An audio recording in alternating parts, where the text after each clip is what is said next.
Olá, meninos e meninas do primeiro ano regular e também do primeiro ano EJA. Eu sou o professor Juliano, esse aqui é o Cadê Meu Ponto? E essa semana eu vou explicar para vocês as atividades da semana 5 do PET 1. Lembrando que esta é a última semana deste PET e eu preciso que todas as atividades lá do PET 1 até este sejam entregues para mim. Então vocês precisam fazer e enviar essas atividades ou pelo Conexão Escola ou pelo meu e-mail, que é juliano.paiva@educacau.mg.gov.br.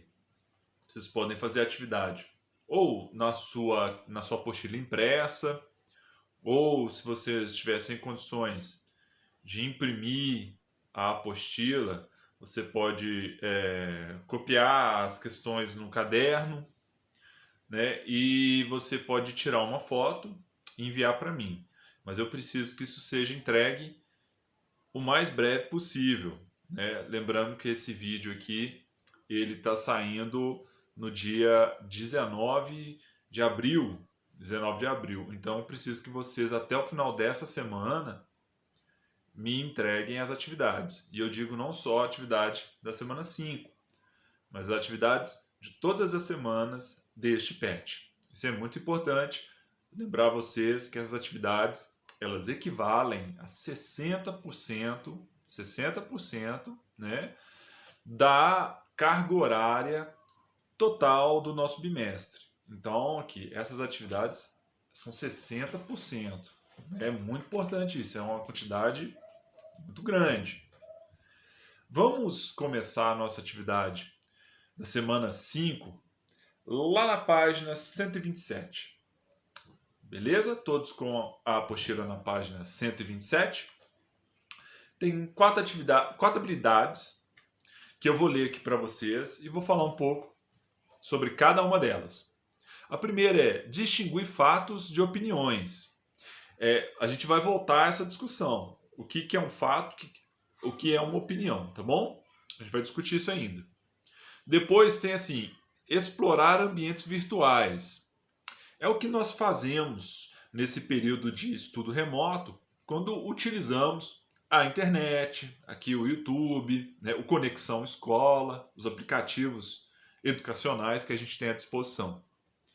Bem, a terceira aí é escolher em ambientes virtuais textos de língua inglesa. Isso é uma coisa muito importante para quem está estudando inglês, é chegar, saber pesquisar um assunto em inglês. Se você pegar um texto em inglês, às vezes você está fazendo uma determinada pesquisa e não encontra o texto em português, da maneira que você quer. Mas ele, às vezes, está disponível em inglês. Então, saber achar esse texto, interpretá-lo, às vezes até mesmo traduzi-lo. Por fim, utilizar recursos verbais e não verbais para a construção de persuasão. A gente vai ver que nessa semana a gente vai desenhar, desenhar, que é uma espécie de linguagem não verbal. Linguagem verbal é escrever, né? Escrever textos, né? Verbais. E não verbais é quando a gente utiliza dos recursos das imagens, né? Pode ser desenho, pode ser fotografia, tá bom? Ok, vamos lá então. Primeiro, recapitular. O que é fato, o que é opinião? Bem, a pergunta parece até fácil, né? O que é fato? Fato é algo que realmente aconteceu, né? Você tem, né, como provar que aquilo aconteceu. E a opinião é algo muito íntimo da pessoa. Cada pessoa tem uma opinião. É importante que as pessoas tenham opiniões, mas que utilizem fatos para ponderar suas opiniões, né? Não tirar essas opiniões do nada, ou como a gente fala do achismo, né? Ah, eu acho que é assim, porque a gente precisa evitar, às vezes, falar algo ou alguma coisa que prejudique alguém, né? Ou que desinforme as pessoas. Ou seja, a gente precisa trabalhar isso. Precisamos evitar ser negativos nesse sentido, né? Destrutivos nesse sentido. Então, opinião cada um tem a sua, obviamente, né? Saber conviver com opiniões diferentes faz parte da nossa sociedade, né? E fatos, esses aí, quando há fatos, não há argumentos, né? O fato ele realmente aconteceu, então ele foi relatado, né? Você consegue provar que ele aconteceu. Então é o seguinte, vamos para a próxima página, que é a página 128. Tá assim, você sabia que mesmo com os inúmeros avanços na ciência e pesquisas na área de imunização, veja bem, estamos falando aqui da pandemia, tá bom? Mais de 1,5 milhão de crianças ainda morrem de doenças que poderiam ser evitadas por meio das vacinas. Ou seja, 1,5 milhão, eu imagino aqui que ele deve estar falando do mundo, né? Assim, 1,5 milhão de crianças no mundo morrem por ano aí com doenças que poderiam ser evitadas com uma simples vacina ali, né? Ou seja, não foram vacinadas. E por que que as pessoas não estão se vacinando, né? Ou seja, as pessoas têm opiniões a respeito das vacinas, mas até onde que essa opinião pode ser levada a sério? Vamos lá. Nos últimos meses, ouvimos diversas opiniões sobre a vacina contra o coronavírus. Está escrito aí, vírus Covid-19. Mas essas opiniões tinham algum embasamento? De quem eram? Que entidades de fato têm propriedade para abordar e divulgar notícias sobre a eficácia de uma vacina? Quem pode falar a respeito da vacina com propriedade? As entidades médicas, os conselhos médicos, os especialistas e profissionais da área, ou a tia lá do WhatsApp, né? O tio Jerônimo lá do WhatsApp. Quem que tem a propriedade para falar a respeito da vacina? Lembrando aquela questão do que é opinião, do que é fato, né?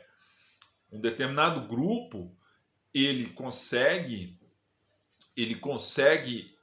embasar suas opiniões em fatos, em estudos, né?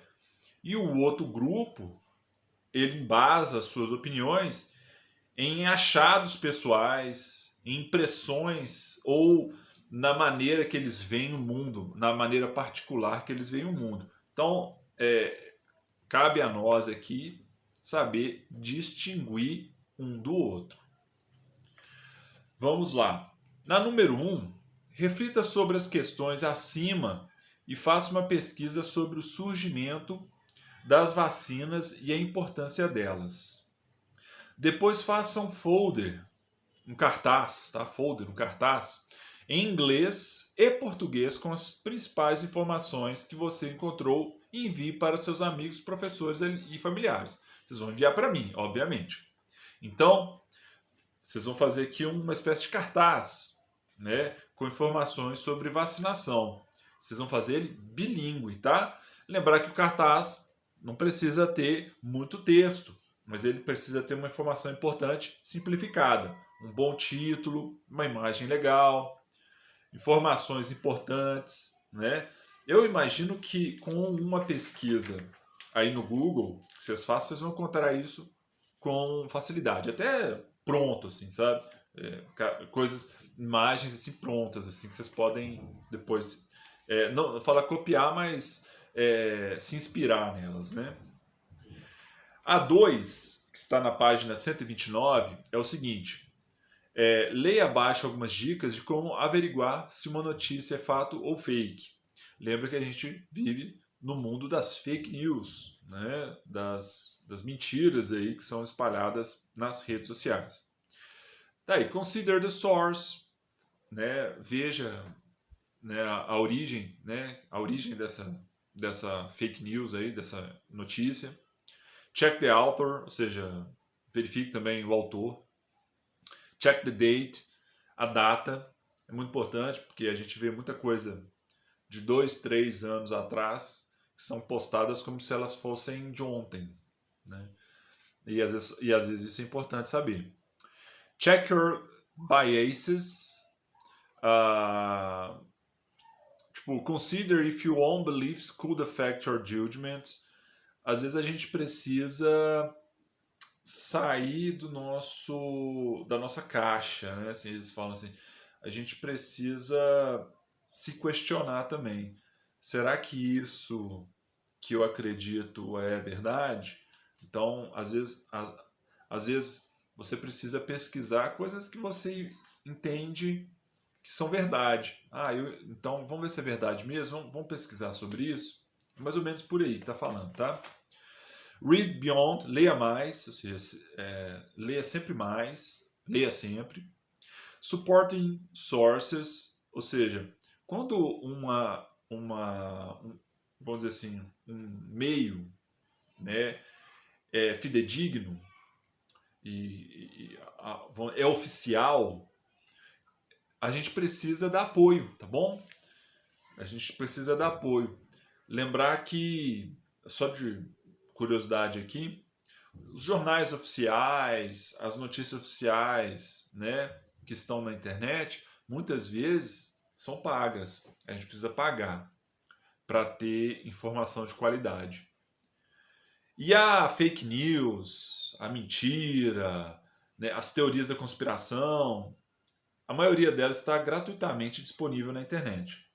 Então, por aí a gente já avalia que o acesso à informação de qualidade ela tem um preço, né?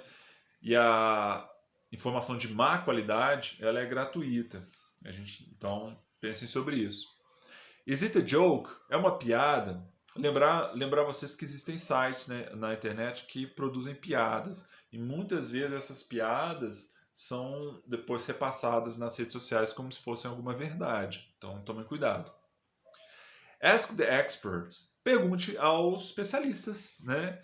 Pergunte aos especialistas. Então, sobre vacina, sabe quem é bom? O professor de biologia. O professor de biologia é uma boa fonte, sabe? Ele estuda o assunto. Então, qualquer dúvida sobre Covid, vírus, pandemia, o professor de biologia é uma boa é uma boa dica aí, né? Eu dou essa dica para vocês procurarem a informação do professor de vocês. Depois vocês vão fazer a associação das colunas, tá bom? Você pode fazer aquela maneira tradicional, ligando, né? A letra A ao número da explicação. Pode fazer a maneira tradicional, né? Ou fazer um gabaritozinho, né? A A corresponde a número tal, a B ao número O, e daí por diante. Depois temos a 3. Let's review some facts. Vamos lembrar de alguns fatos, tá? Relembre 5 acontecimentos importantes no Brasil e no mundo que tiveram desdobramentos ruins devido às fake news divulgadas.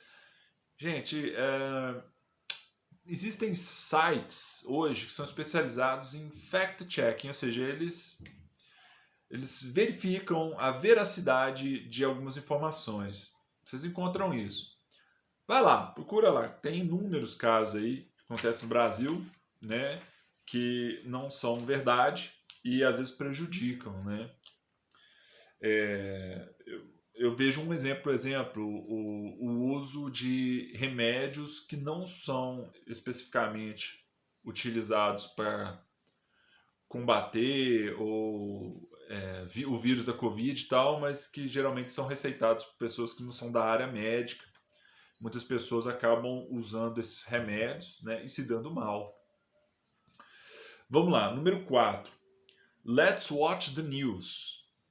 Assista ou leia jornais essa semana e escolha uma reportagem para investigar se é fato ou fake. Bem, essa é uma questão complicada, porque se você está olhando, se você está vendo de um jornal que geralmente a gente conhece que é um jornal profissional, né, que os jornalistas trabalham verificando as informações e tem a fonte bem explicadinha lá, muito provavelmente é verdade, né? Então aqui eu já acho que seria interessante vocês procurarem algum meio de comunicação que que comumente espalha muitas fake news assim que como é que a gente vai descobrir como é que é, né? Esse meio de comunicação, ele publica fake news, né? Às vezes a gente acredita que todas aquelas fake news são verdades e tal, a gente concorda, então acaba, se você concorda, parece que é mais verossímil ainda. Eu imagino que, assim, faça uma pesquisa na internet, né? Sites que já foram processados ou que estão sendo indiciados na justiça por publicar fake news. Vai vir uma lista lá, entra num deles e lê o que está escrito lá, tá? Também tem aqueles sites de teoria da conspiração. É bem legal, porque teoria da conspiração, geralmente ele é embasado em notícias falsas, tá? Então procura lá um site de teorias da conspiração. E depois você vai falar qual foi o site que você achou, né? Vamos passar para a próxima página, que é 130, que ainda tem uma continuação dessa atividade, né? Você vai lá marcar para mim se você verificou, se você leu, se você tem o autor, se você tem a data de publicação, se é uma piada ou não, se especialistas concordam, se há especialistas da área que concordam ou que estão citados na reportagem, né?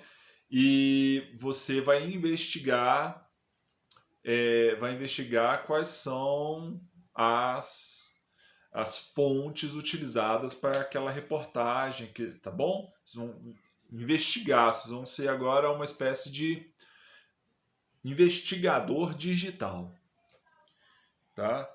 E aí embaixo está escrito aí, resume, né? Resume é resumir todas essas informações, né, neste quadro aqui. Eu vou mostrar para vocês. Tem um quadro aqui, tá bom?